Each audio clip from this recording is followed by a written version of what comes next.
Hello one and all, Jasper here, and I'm sure none of you will be surprised by this, but one of my favorite games to play is Total War Warhammer. I've always been a Total War fan, and when the first fantasy came out from the franchise 7 years ago, I jumped on that shit real fast, and haven't looked back since. It's amazing to me, and I have in total put in over 1,000 hours on all 3 games. Yet ever since the beginning of the series, I had one complaint that has persisted to this day. It is how these motherfuckers handle DLC, and I'm at my limit because it's pissing me off. You see, in this game you have several factions: the Empire, Orcs, Vampires, High Elves, Dwarves, and many others. Each of these factions has their own units and playstyle, and naturally these are sectioned off from each other. Kind of just ignoring the alliance mechanic and how you can recruit units from every other faction, okay? Very sectioned off. Meaning you're not going to see the Empire going into battle with zombies in the front line, or lizardmen with high elves supporting them with archers, especially in multiplayer. And this makes sense in a lot of ways. You want to keep the playstyles and strengths of the factions separated. After all, if all the factions have access to everything, then you don't have several unique factions, you just have one blob of random crap you can just throw together. So, naturally, if any DLC is dropped, it's going to have to also be segmented. But that's still perfectly fine. You'll only need to buy the DLC that affects the faction you want to play as. What you don't want to do is make DLC that affects 2 or more factions, because then people are going to have less interest in buying DLC for factions they are kind of interested in when it's attached to one they don't care for at all. So guess what the fuck these assholes did?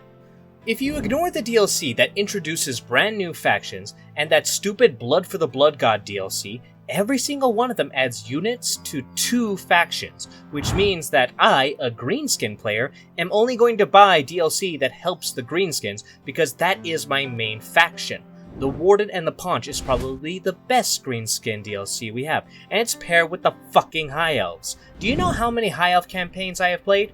At most 5, and each one was probably just 10 turns long before I returned to the loving embrace of my orcs, who I consistently get over 100 turns with.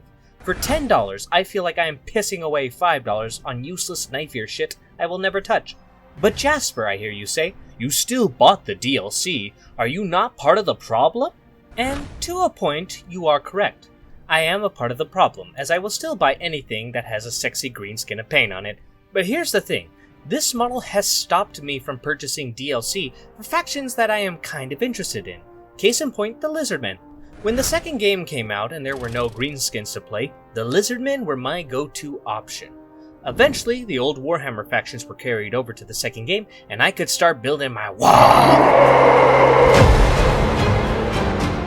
But I still played the Lizardmen every once in a while. That is until the DLC started coming out, of which the Lizardmen got 3. One, which was paired with the Empire, another paired with the Skaven, and one paired with the Beastmen. And you know what factions I don't care about? Any of those. I don't care how many assholes scream, "Summon the Elector Counts!" or how the Skaven got nukes in that DLC. I just don't care. Not interested in them. And since I'm only kind of interested in the Lizardmen, I am not interested in getting all 3 DLC for $30 when it feels like a $15 deal to me. Here, let's do some math. I have only purchased DLC for the greenskins in regards to expanding already existing rosters, which in total comes out to $20.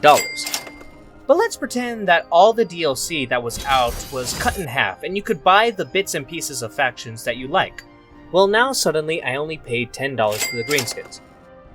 But there would be another $15 to get all that Lizardmen DLC that I'm kind of interested in, so it comes out to the same. And now I've paid a total of $25 instead of just $20, so we're already in the positives. And as much as I shat on the Empire like 2 seconds ago, I'd probably get their DLC as well. After all, it's only an extra $10, so now we're in the positives. And as much as I hate knife ears, at least the Dark One's entire gimmick is fucking over the other elves, so I could shell out some money for them as well, which is another $10, and do you see what's happening right now?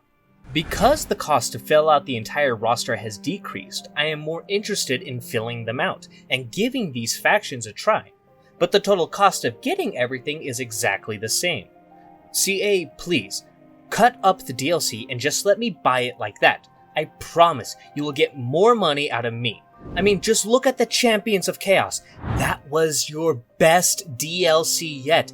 Everything you get affects the Warriors of Chaos, and partly the Demons of Chaos, but that's a video for another day, and it's far less egregious than pairing the green skins with pointy-ear bitches. I thought this was a glorious sign for the future of how you would do DLC. But no, you recently came out with the Shadows of Change, which affects not 1, not 2, but 3 factions. And on top of that, you bumped the price up to $25 instead of the usual $10 or justifiable $15. Kiss my ass, I hope nobody gets this. Oh, what am I saying? So many of you paid $25 for spiky, edgy dwarf reskins, so I don't have a lot of faith in this community. Also, while I'm at it, CA, make some DLC options that let me get old game factions without having to buy the game. If I only want to play as Grimgor, then I shouldn't have to shell out $60 to play as him. I don't care if he comes with a bald, pale scrotum with a neck fetish and a midget Santa. Just give us a $20 green skin DLC and do it for everyone else while you're at it, okay? Good. But yeah, that's me bitching about something random that annoyed me today. Don't worry, I'll be getting back to Game of Thrones content soon. Just need a small break from the series. Until next time though, be safe, and I hope you all have a wonderful day.